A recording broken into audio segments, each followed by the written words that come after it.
Good morning, my dear student. My name is Ramveer from Michael's Academy. This is a new chapter of Geography book second, and in this chapter we will discuss about the natural vegetation of India. What is natural vegetation? देखो natural vegetation होता क्या है? A virgin vegetation जिसमें कोई human activity touch नहीं करती है. It means हम जितने फॉरेस्ट हम देख सकते हैं that is known as the natural vegetation. अगर देखा जाए तो natural vegetation refers to the movement of plant and trees that exist in the air before the touching of the human being. That is the natural vegetation. Natural vegetation में grassland, natural vegetation grassland, ये सब इसमें आ जाएंगे. जो इसके part है हम इसको डिवाइड कर सकते हैं. What is the forest? अब इसमें नेक्स्ट है हमारा फॉरेस्ट क्या होता है. अब forest also refer to as a wood और a wood is an with high density. आप देखो अब एक आम पेड़ जो हमारे आसपास खड़ा है वो उसको नहीं हम काउंट कर सकते, लेकिन फॉरेस्ट के अंदर जो अनटच्ड है अपने आप ही हो जाता है without any human aid, that is known as the forest. और इसको नेचुरल वेजिटेशन भी हम कह सकते हैं. Forest are different types of India.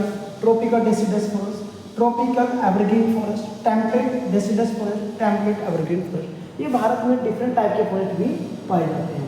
अब ट्रॉपिकल एवरग्रीन नाम से ही पता चल रहा है सदाबहार वन होते हैं. हाई डेंसिटी ऑफ रेनफॉल जहाँ पर बहुत ज़्यादा होती है, टेम्परेचर बहुत अधिक होते हैं, वहाँ पर ये सब फॉरेस्ट इंडिया में पाए जाते हैं. और ये जो फॉरेस्ट है दीज आर वैल्यूएबल, और इसमें क्या होता है ये हमारे रिजर्व फॉरेस्ट में आएंगे और परमानेंट फॉरेस्ट में भी आ सकते हैं. दूसरा है इसमें tropical deciduous forest. Tropical deciduous forest क्या होते हैं?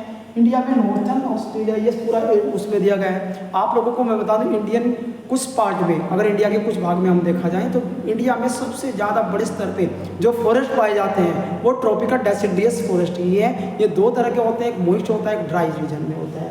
ठीक है, एक होता है टेम्परेट होता है मेडिटेरियन फॉरेस्ट. अच्छा, आगे इसमें कॉनिफरस फॉरेस्ट हो गया. India have also another forest होता है mountain forest in India have found. Mountain forest में आपको मैं बता दूं माउंटेन फॉरेस्ट वो फॉरेस्ट होते हैं जो माउंटेन क्षेत्र में पाए जाते हैं. Himalayan region have the mountain forest. ठीक है, सुंदरी ट्री ये सब इसमें आएंगे. एक होता है tidal forest. Tidal forest are those forest which are found in the area of the deltas of the river. These are the delta forest और इनको टाइडल फॉरेस्ट भी कहा जाता है. और इन फॉरेस्ट के अंतर्गत सबसे ज़्यादा जो बड़े स्तर में पाई जाती है वो पाए जाते हैं sundari tree. Sundari tree are a valuable tree which आज found in the Sundarban delta of the Ganga और ब्रह्मपुत्रा. तो वहाँ पर ये डेल्टा बनता है, तो यहीं पर एक सुंदरबन डेल्टा बन जाता है जो फॉरेस्ट होता है. उसके बाद एक फॉरेस्ट टाइप में हमारे देश में आए थे वो है हमारे डेजर्ट. डेजर्ट का मतलब क्या होता है? ये अगर देखा जाए तो कैक्टस हैं, ड्राई फॉरेस्ट हैं, बिल्कुल सूखे भाग हैं और पाए जाते हैं, और ड्राई रीजन में पाए जाते हैं जहाँ पर नेचुरल वेजिटेशन बहुत ही छोटी छोटी होती है. कटीले वन और सैलिनिटी की वजह से क्या होता है वहाँ पर वन नहीं हो पाते हैं. नेक्स्ट इसमें हम पढ़ेंगे what are the causes of the natural vegetation that deplete day by day. Natural vegetation in India have many causes. अगर देखा जाए तो इंडिया में क्या है, नेचुरल वेजिटेशन क्या दिन प्रतिदिन गिरती जा रही है. उसके पीछे बहुत सारे कारण डिप्लीट होती जा रही है. डिफॉरेस्टेशन, इंडस्ट्रियलाइजेशन, पॉइजनिंग, हंटिंग, है ना, हंटिंग, पोचिंग और पोल्यूशन, फॉरेस्ट फायर, ये सब कारण हैं जिसकी वजह से ये सब चीज़ें बढ़ती जा रही है. तो these are the main causes. तो इनको बचाना भी चाहिए. अब वाइल्ड लाइफ के बारे में थोड़ा देखेंगे. In internal part of our ecosystem. Ecosystem का बहुत इंपॉर्टेंट पार्ट है वाइल्ड लाइफ. और वाइल्ड लाइफ को हम कैसे बचा सकते हैं ये जरूरी है. These are the main concern. और वाइल्ड लाइफ के लिए इंपॉर्टेंस ऑफ वाइल्ड लाइफ ये सबको बताना चाहिए. These are the base of human being that we depend on the human being animals. ठीक है, तो animal are the direct indirect have a lot of the importance in our life. और इनसे जैसे कि आपको पता है टू मेंटेन इकोलॉजिकल बैलेंस रखती है. It has a economical valuable, बहुत वैल्यूएबल है हमारे लिए. तो जरूरी है कि हम इसको ऐसे भी कर सकते हैं. वाइल्ड लाइफ सोर्सेज लिवलीहुड, बहुत सारे लोगों का जीवन जो है मिल्क प्रोड्यूस हो गया है ना.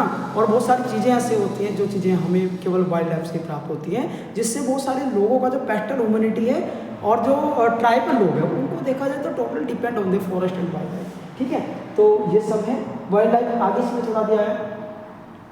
Next, in India there are different types of forest. तो हमें क्या करना चाहिए? How can we save the forest and wild life in India?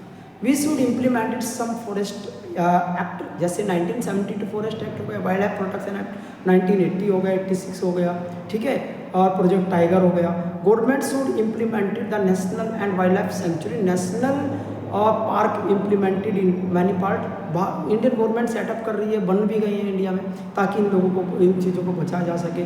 Forest hunting और पोचिंग ये इलीगल डिक्लेयर कर दी गई है, और इसके लिए प्रावधान है that government should legal protection to this. Okay, thanks.